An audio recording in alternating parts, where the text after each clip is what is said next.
দেখো তাহলে 1 তারিখে কি বলছে আমাদের?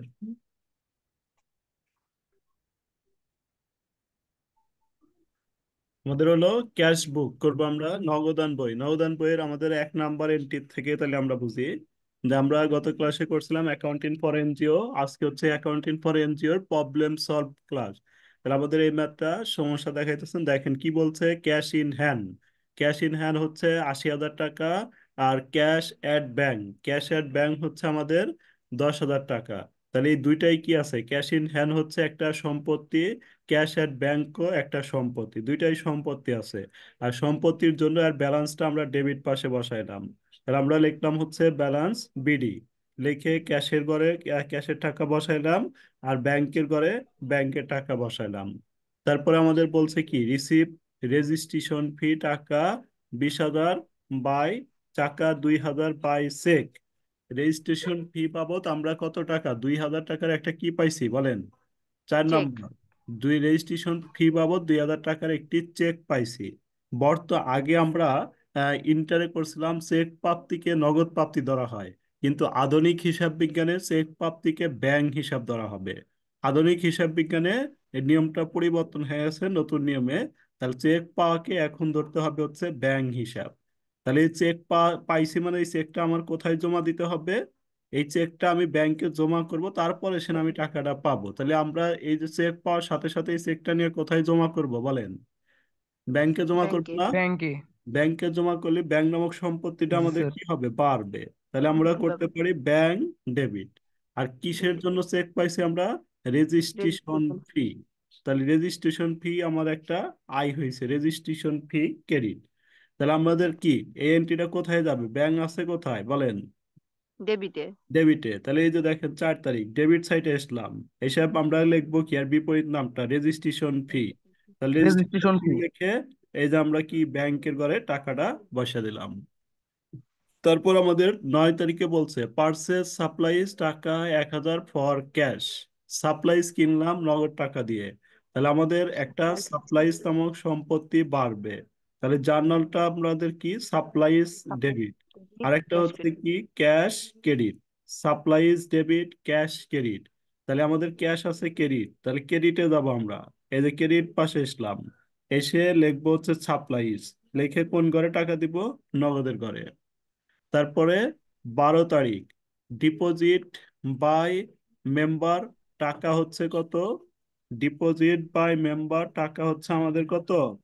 বিশ বিশ হাজার হাজার 20,000 বিশ টাকা হাজার আমাদের সদস্যরা কি করছে? ডিপোজিট মানে জমা দিছে আমাদের কাছে। যে আমাদের সদস্যরা, এটা হচ্ছে এনজিওর হিসাব। মানে কি ওই যে এনজিওর হিসাব তো বোঝেন, ওই যে বিভিন্ন কিস্তি মিস্তি আবিজাবির যে হিসাব টিসাব থাকে। তাহলে এনজিও আমাদের সদস্যরা কি করছে? ডিপোজিট করছে আমাদের কাছে। তাহলে ডিপোজিট করলে এই এনজিও কি টাকা পাবে না দিবে? আরো কাস্টমারিক দিবে বলেন তো? পাবে। পাবে। কাস্টমার থেকেই তো টাকা নিয়ে তারা একটা ডিপোজিট অ্যাকাউন্ট করছে, কাস্টমার থেকে টাকা পাচ্ছে। তাহলে এর জন্য কি জানাল হবে? কাস্টমার থেকে টাকা পাচ্ছে মানে কি নগদ টাকা নামক ক্যাশ সম্পত্তি ক্রেডিট। বাড়তেছে। ক্যাশ আর ডেবিট আর সেভিং অ্যাকাউন্ট। ক্যাশ ডেবিট, আর হ্যাঁ। এটা হচ্ছে আমাদের খরিদ্দারের জন্য এটা হচ্ছে saving account. Cash debit, saving account, credit. তাহলে স্যার আমাদের মেম্বারদেরকে টাকা দিছে না। মেম্বারতে ডিপোজিট বাই মেম্বার, কারা ডিপোজিট করছে, সঞ্চয় করছে কারা? সদস্যরা। কোথায় সঞ্চয় করবে? আমাদের এনজিওতে, আমার কোম্পানিতে সঞ্চয় করতেছে। তাহলে আমি তো এই এনজিওর হিসাব করতেছি। তাহলে এনজিও কি নগদ টাকা পাইছে না দিছে বলেন? পাইছে। যেমন আপনি যদি কোনো আহ, কোনো পাইছি স্যার। সমিতির থেকে ক্লাব থেকে টাকা তোলেন, তাহলে ওরা কি করবে? আপনার থেকে কিছু ডিপোজিট হিসাবে রেখে নেয়। আশা, তারপর ব্র্যাক, অন্যান্য ব্যাংকেতে আপনি যদি লোন করেন এখান থেকে, তাহলে ওরা কি কিস্তি যদি করেন তাহলে একটা সঞ্চয় হিসাবে একটা কিছু টাকা জমা রাখে যে জি স্যার। আপনি। তারপরে আমাদের কি বলছে? তাহলে এটা কি বললো? তাহলে আমাদের ক্যাশ ডেবিট, ডেবিট আসলাম, ডেবিট এসে সেভিং অ্যাকাউন্ট লিখলাম। আবার বলছে ডিপোজিট ক্যাশ, ডিপোজিটেড ক্যাশ টাকা 25,000 into bank. Deposited cash 25,000 into bank, এটা কি কাস্টমারটা করছে না আমরা করছি বলেন তো? আমরা আমরা করছি ব্যাংক স্যার। আছি। কাস্টমারের কথা কি বলা আছে এখানে? না। না। না স্যার। তার মানে আমরা করছি। এটা কোথায় করছি আমরা? এটা ব্যাংকে। ব্যাংকে করছি। তাহলে ব্যাংকে ব্যাংকে করার জন্য আমাদের কি ব্যাংক এবং সম্পত্তি বাড়বে। ব্যাংক তাহলে ডেবিট, আমরা কি ক্যাশ ক্রেডিট। জার্নালটা বাড়বে। করতে পারবো কি ব্যাংক ডেবিট। তাহলে ব্যাংক নামক সম্পত্তিটা আমাদের বাড়লো, এই জন্য ব্যাংক হচ্ছে ডেবিট। আর অপর পক্ষে কি ক্যাশ নামক সম্পত্তিটা আমাদের থেকে চলে যাবে, এই জন্য cash credit. Cash credit. Bank debit, cash credit. তাহলে এই এন্ট্রিটাই হচ্ছে আমাদের কি হবে, কন্ট্রা এন্ট্রি। কোনটা? ব্যাংক আছে এবং ক্যাশ আছে। তাহলে আমাদের কন্ট্রা এন্ট্রি মানে হচ্ছে বিপরীতমুখী দাখিলা। তাহলে ব্যাংকটা আছে হচ্ছে কোথায়, ব্যাংকটা আছে হচ্ছে ডেবিট। ডেবিটে। তাহলে এখন এই ব্যাংকটাকে আমাকে ডেবিট পাশে না লিখে বিপরীত এই ডেবিট সাইডে লেখা যাবে না। না লিখে ব্যাংকটাকে লিখতে হবে ক্রেডিট সাইডে। দেখেন এই যে ব্যাংক 15 তারিখে যায় আমরা ক্রেডিট সাইডে বসাছি, এই যে ব্যাংক ক্রেডিট সাইডে বসাইলাম। আর ব্যাংক লিখে টাকা এই যে সি লিখলাম আমরা। সি লেখার পরে এই টাকাটা যাবে কোন ঘরে আমাদের, টাকাটা যাবে হচ্ছে নগদের ঘরে। সবকিছু বিপরীত। একটু মিউট রাখেন। তাহলে নগদের ঘরে টাকাটা বসাইলাম। তারপরে আবার কি ক্যাশ, ক্যাশ আছে কোথায়, ক্রেডিটে। তাহলে ক্যাশ ক্রেডিটে আছে, এই ক্যাশটা আমরা কি করব, ক্রেডিট সাইডে আছে, আমরা বিপরীত সাইডে ডেবিট সাইডে নিয়ে আসলাম। নিয়ে এসে এখানে লিখলাম হলো কোনটা, তাহলে ক্যাশ লিখছি, কোন বিপরীত করার জন্য টাকাটা আমাদের কোন ঘরে যাবে, ব্যাংকের ঘরে যাবে। বলেন কোনটা এন্ট্রিটা কি আমরা বুঝতে পারছি। স্যার জি রেফারেন্সের স্যার। ঘরে কন্টেন্টে লিখলে হয় না, এই যে এক্সট্রা আরো ভাউচার নাম্বার রিসিপ্ট নাম্বার ঘর দিছে ওরা। তো নগদান বইয়ে সাধারণত 12টা কলাম হয়তো, এই জন্য 12টা কলাম দেওয়াটাই বেটার। মানে তাহলে সি রিসিপ্টের ঘরে লিখবো। দুই ঘরে 12টা হয়, তিন ঘরে হয় হলো 14টা, এক ঘরে হয় 10টা। তাহলে আমাদের পরের এন্ট্রিটা দেখি আমরা। পরেরটা কি বলছে, পরেরটা বলছে paid rent by cheque. Paid rent by cheque. Sir receive donation ওটা বললেন না। এটা 18 তারিখ। রিসিভ হ্যাঁ। ডোনেশন টাকা 30,000 বাই চেক। ডোনেশন বাবদ 30,000 টাকার চেক পাওয়া গেল। তাহলে চেক পাওয়াকে আমরা কি ধরবো এখন, নগদ আর ধরবো না। ব্যাংক। চেক পাওয়াকে ব্যাংক। এখন ধরবো হচ্ছে আমরা ব্যাংক। তাহলে কি লিখবো, bank bank debit, debit, donation credit. Donation revenue donation credit. Credit. Bank debit, donation credit. Bank debit, ডেবিটে এসে ডোনেশন লেখা দিছি। তাহলে টাকাটা কোন ঘরে, ব্যাংকের ঘরে। তারপরে পেইড রেন্ট চেক, টাকা হলো 5,000। পেইড রেন্ট ভাড়া বাবদ একটা চেক দিয়ে দিলাম। তাহলে কি আমার নগদ থেকে টাকাটা চলে যাবে না ব্যাংক থেকে চলে যাবে, ব্যাংক থেকে ব্যাংক চলে থেকে যাবে। যাবে। তাহলে ব্যাংক থেকে চলে যাবে। তাহলে কি হবে, রেন্ট ডেবিট আর রেন্ট হচ্ছে ডেবিট, কি ব্যাংক ক্রেডিট। Bank credit. তাহলে bank rent debit bank credit. তাহলে আমাদের ব্যাংক ব্যাংক ক্রেডিট। এই রাকিব মিউট রাখেন। এই মিউট করো। Bank rent debit bank credit. তাহলে ব্যাংক ক্রেডিট, ক্রেডিট সাইটে আমরা যা কি লিখবো বলেন, ক্রেডিট সাইটে যা লিখবো হচ্ছে রেন্ট। এই যে ক্রেডিট সাইটে রেন্ট লিখে ব্যাংক ব্যাংকের করে টাকা দিয়ে দিলাম। তারপরে আমাদের কি বলছে, distributed, distributed micro credit loan. লোনটা আমরা কি করলাম, এটা ডিস্ট্রিবিউটেড মানে বিতরণ করলাম কাদের মাধ্যমে, আমাদের মেম্বারদের মাধ্যমে ডিস্ট্রিবিউট করলাম, লোন বিতরণ করলাম। তাহলে লোন বিতরণ করলে আমাদের কাছে কি কি এই লোন হচ্ছে আমাদের বিভিন্ন গ্রামে বা বিভিন্ন কোম্পানি বিভিন্ন দোকানদারকে আমরা লোন দিলাম।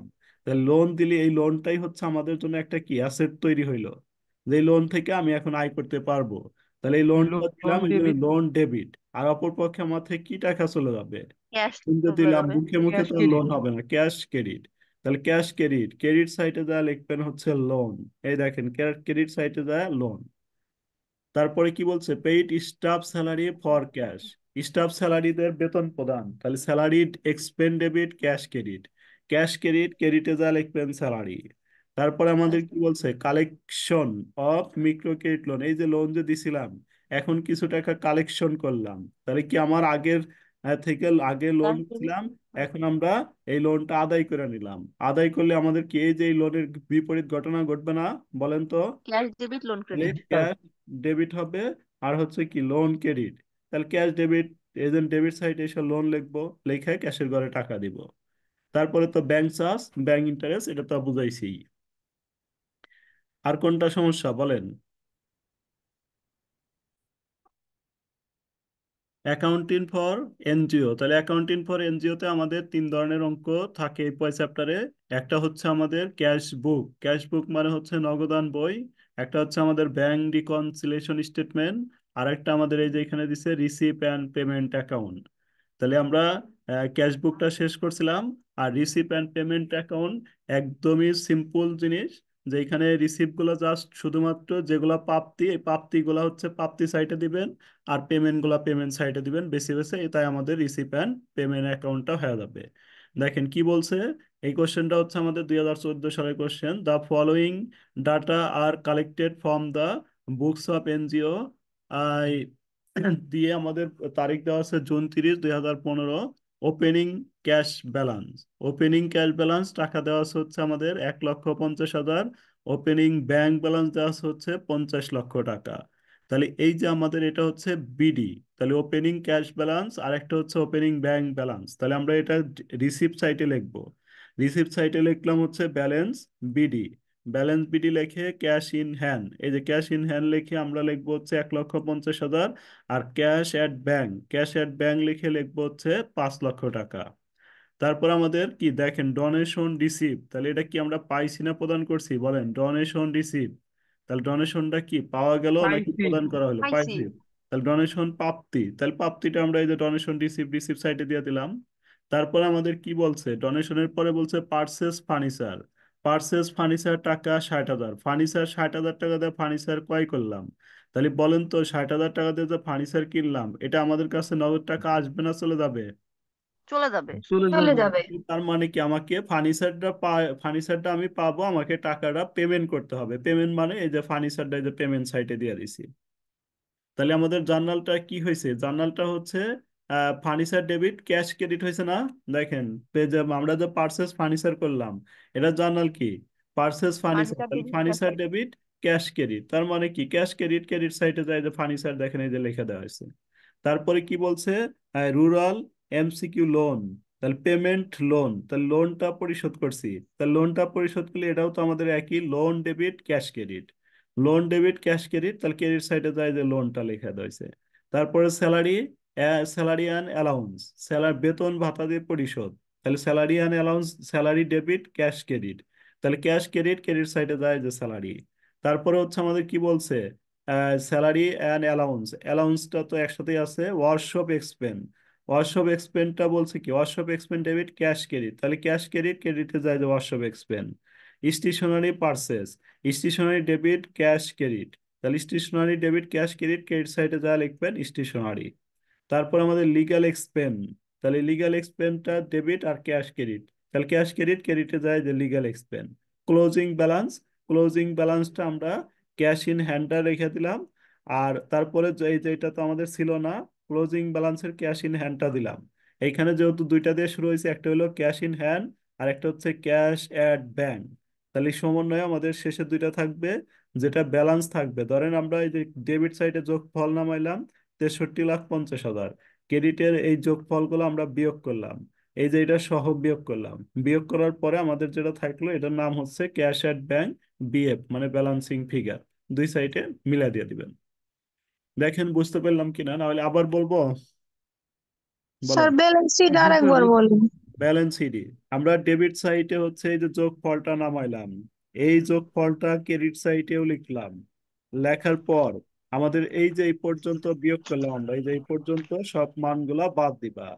বাদ দেওয়ার পর যেটা অবশিষ্ট থাকে ওটাই হচ্ছে এখানে ব্যালেন্স সিডির ঘরে এই যে cash at bank, cash at ব্যাংকে এই যে এই টাকাটা আসবে দেখো।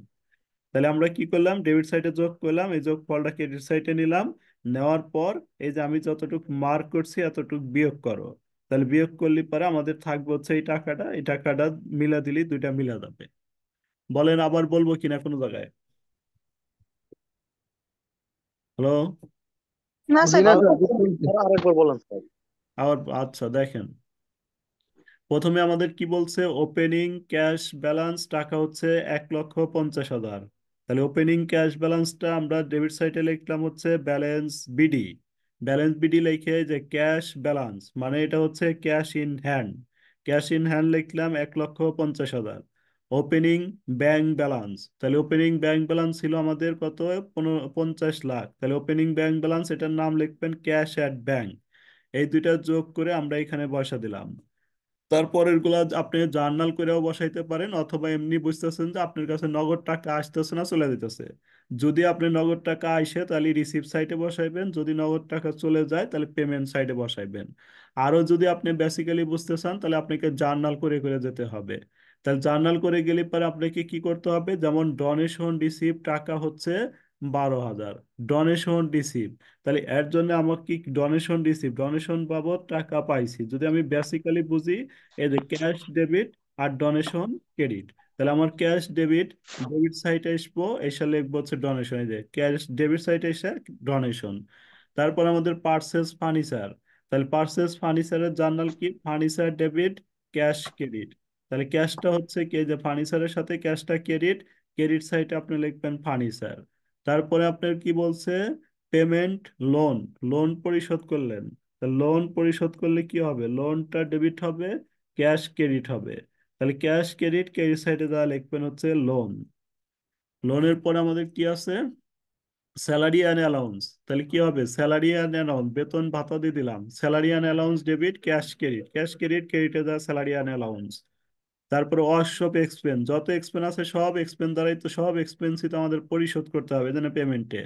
Workshop expense debit, cash credit, ক্রেডিটে যায় যে ওয়ার্কশপ এক্সপেন্স। তারপরে স্টেশনারি, স্টেশনারি পারচেস করলেন, স্টেশনারি ডেবিট, ক্যাশ ক্রেডিট। তাহলে এই যে স্টেশনারি লিখবেন ক্যাশ ক্রেডিট, ক্রেডিটে stationery. Legal expense debit, cash credit, ক্রেডিটে যায় লিগ্যাল এক্সপেন্স। তারপরে আমাদের আর কোনো এক্সপেন্স নাই, ক্লোজিং ব্যালেন্সটা আমরা ব্যালেন্স সিডি দিয়ে লিখলাম। তাহলে ব্যালেন্স শিটে দেয়া লিখলাম আমরা, এই পর্যন্ত আমাদের লেখা হইলো। তাহলে এই এন্ট্রিটা তো আমাদের নাই, ব্যালেন্স শিটে দিয়ে আমরা এই পর্যন্ত লিখতে পারলাম। লেখার পরে এবার ডেবিট সাইডে যোগ করলাম। তাহলে এই ডেবিট সাইডের যোগ ফলটা আমরা ক্রেডিট সাইডের যোগ ফলটা নিয়ে আসলাম। নিয়ে আসার পর এই মানগুলা সবটি বিয়োগ করে দেন। তাহলে বিয়োগ করে যেটা বাঁচা থাকবে ওই বাঁচাটাই এখানে লিখে দিবেন, cash at bank. Cash at bank লিখে যে এখানে বসা দিবেন। বলেন বুঝছেন কিনা। স্যার জি পেমেন্ট স্যার। সাইটে ক্যাশের সাথে যেটা হচ্ছে সম্পর্ক থাকবে না, মানে নগদের সাথে ওইটাকে আসবে না। এখানে এখানে কি বলছে, পেমেন্ট। পেমেন্ট। পেমেন্ট মানে এর সাথে পেমেন্ট নগদের মানে তো কালেকশন নগদ। আছে। পেমেন্ট মানে নগদ, ক্যাশ যদি না থাকে তাহলে ওই এন্ট্রিটা অন্তর্ভুক্ত হবে না পেমেন্টে।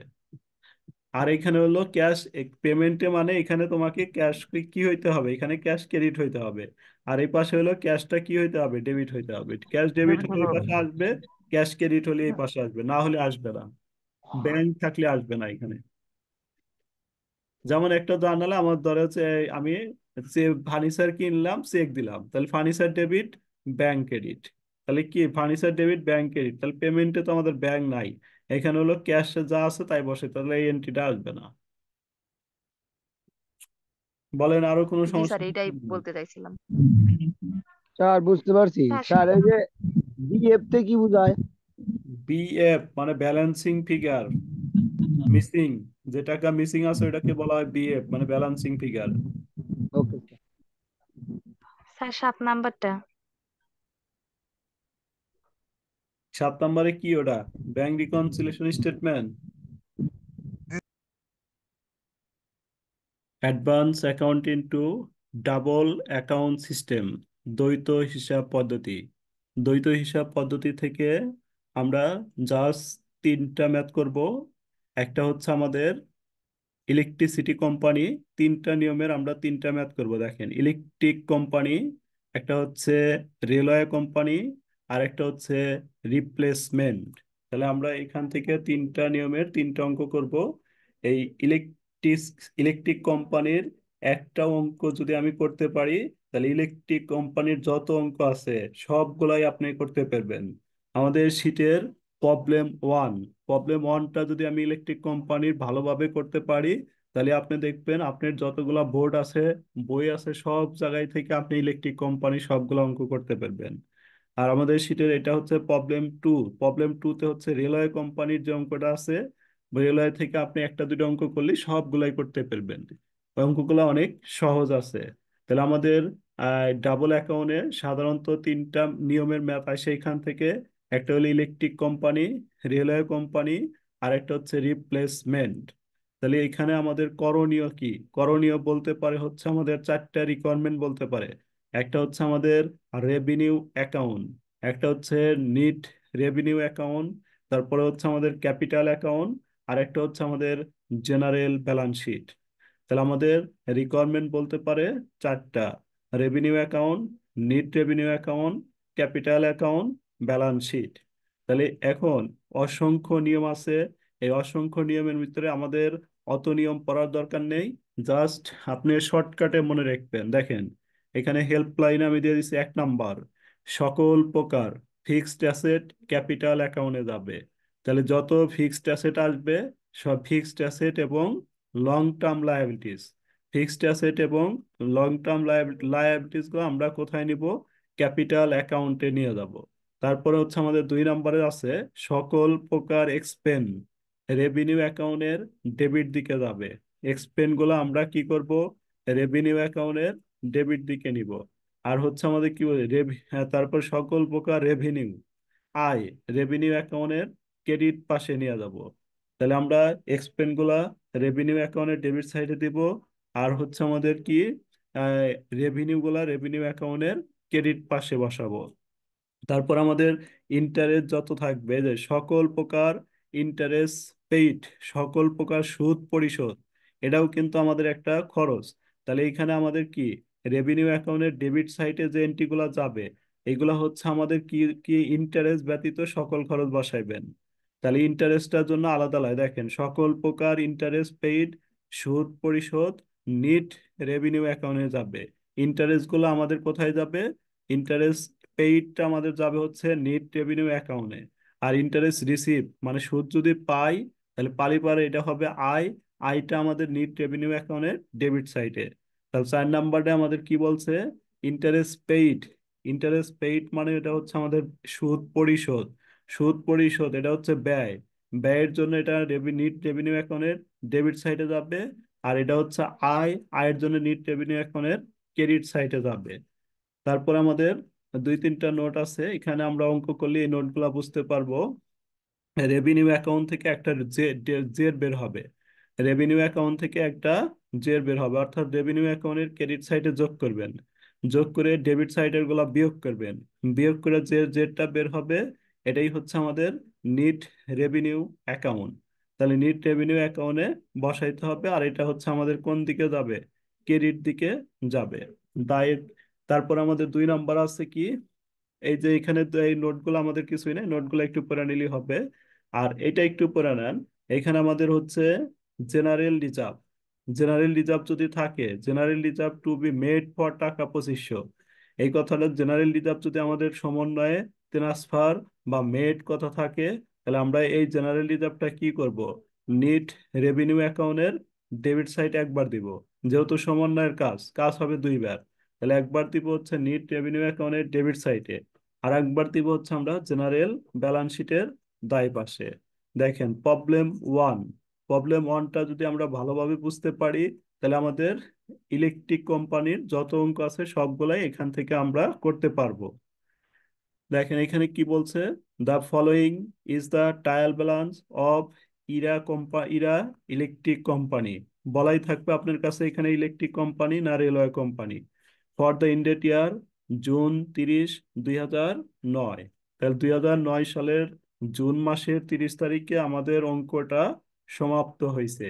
তার মানে এই অঙ্কটা আমাদের শুরু হয়েছিল হচ্ছে 2008 সালের জুলাই মাসে। তাহলে এখানে যখনই জুন মাসে শেষ হবে, তাহলে আমাদের আর্থিক বছর হয়েছে জুলাই টু জুন। তাহলে এখানে বলছে ডেবিট সাইডে কিছু এন্ট্রি দেওয়া আছে, একটা ট্রায়াল ব্যালেন্স দেওয়া আছে। এই ট্রায়াল ব্যালেন্সে আমাদের ডেবিট পাশে কিছু এন্ট্রি আছে, ক্রেডিট পাশে কিছু এন্ট্রি আছে। তাহলে এখানে আমাদের যে এন্ট্রিটা আছে এটা হচ্ছে মেশিনারি। তাহলে আমাদের সম্পত্তিগুলো আমরা বললাম, যাবতীয় সম্পত্তি আমাদের কোন অ্যাকাউন্টে যাবে? ক্যাপিটাল অ্যাকাউন্টে যাবে।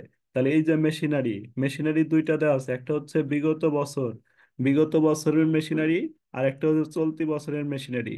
দুইটাই আমাদের ক্যাপিটাল অ্যাকাউন্টে যাবে। ল্যান্ড, বিগত বছরের ল্যান্ড, চলতি বছরের ল্যান্ড, এটা আমাদের সম্পত্তি, এটাও আমাদের ওপেনিং আমাদের কি ক্যাপিটাল অ্যাকাউন্টে যাবে।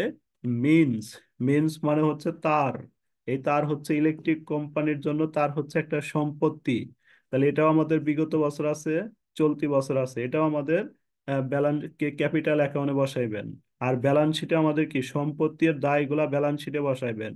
Store on hand, store on hand অথবা সাপ্লাইজ অন হ্যান্ড, এগুলো হচ্ছে আমাদের অ্যাসেট, তাহলে এটা আমরা ব্যালেন্স শিটের অ্যাসেট পাশে বসাবো। ক্যাশ, ক্যাশটাও আমরা ব্যালেন্স শিটের অ্যাসেট পাশে বসাবো। তারপরে cost of generation of electricity, cost of generation of electricity মানে বিদ্যুৎ উৎপাদন ব্যয়, তাহলে বিদ্যুৎ উৎপাদন ব্যয় এটা হচ্ছে আমাদের, দেখেন এটা কি এর সাথে কি ইন্টারেস্ট আছে? এই ইন্টারেস্ট আছে? নাই। ইন্টারেস্ট নাই, তাহলে এটা হচ্ছে আমরা কি কোথায় বসাবো বলেন? যাবতীয় ব্যয়, ইন্টারেস্ট, ইন্টারেস্ট এবং ডিভিডেন্ড বাদ দিয়ে, ইন্টারেস্ট এবং ইন্টারেস্ট এবং ডিভিডেন্ড বাদ দিয়ে সকল প্রকার ব্যয় আমরা রেভিনিউ অ্যাকাউন্টের ডেবিট দিকে বসাবো। তাহলে cost of generation of electricity, বিদ্যুৎ উৎপাদন ব্যয়, এটা হচ্ছে আমরা রেভিনিউ অ্যাকাউন্টের ডেবিট পাশে দিব। তারপরে cost of distribution of electricity মানে বিদ্যুৎ বিতরণ ব্যয়, এটা কোথায় দিব বলেন? এটাও রেভিনিউ অ্যাকাউন্টের কোন পাশে যাবে? বিদ্যুৎ উৎপাদন ব্যয় রেভিনিউ অ্যাকাউন্টের ডেবিটে। রেন্ট অ্যান্ড ট্যাক্সেস, এটাও রেভিনিউ অ্যাকাউন্টের ডেবিট সাইডে। ম্যানেজার এক্সপেন্স, এটাও রেভিনিউ অ্যাকাউন্টের ডেবিট সাইডে দিব। তারপরে দেখেন এই যে আইসি ইন্টারেস্ট, এটা রেভিনিউ অ্যাকাউন্টে দেওয়া যাবে না, এটা কোথায় দিতে হবে ইন্টারেস্টটা? নিট রেভিনিউ নিট অ্যাকাউন্টে দিতে হবে। Revenue account. নিট রেভিনিউ অ্যাকাউন্টে ডেবিট পাশে ইন্টারেস্টটা আর ডিভিডেন্ডটা, এই যে ডিভিডেন্ড, এই ডিভিডেন্ডটাও নিট রেভিনিউ অ্যাকাউন্টের ডেবিট সাইডে যাবে। ক্যাশ, ক্যাশটা হচ্ছে আমাদের একটা অ্যাসেট, তাহলে এটা অ্যাসেট পাশে বসাবো। ডেটর ফর কারেন্ট সাপ্লাই, ডেটর হচ্ছে একটা অ্যাসেট, এটাও আমরা অ্যাসেট পাশে বসাবো। এই সাইড আমাদের আছে দেখেন অর্ডিনারি শেয়ার ক্যাপিটাল মানে শেয়ার মূলধন, এটা হচ্ছে আমরা শেয়ার মূলধনটা ক্যাপিটাল অ্যাকাউন্টে দিয়ে দিব। ডিবেঞ্চারটাও ক্যাপিটাল অ্যাকাউন্টে দিয়ে দিব।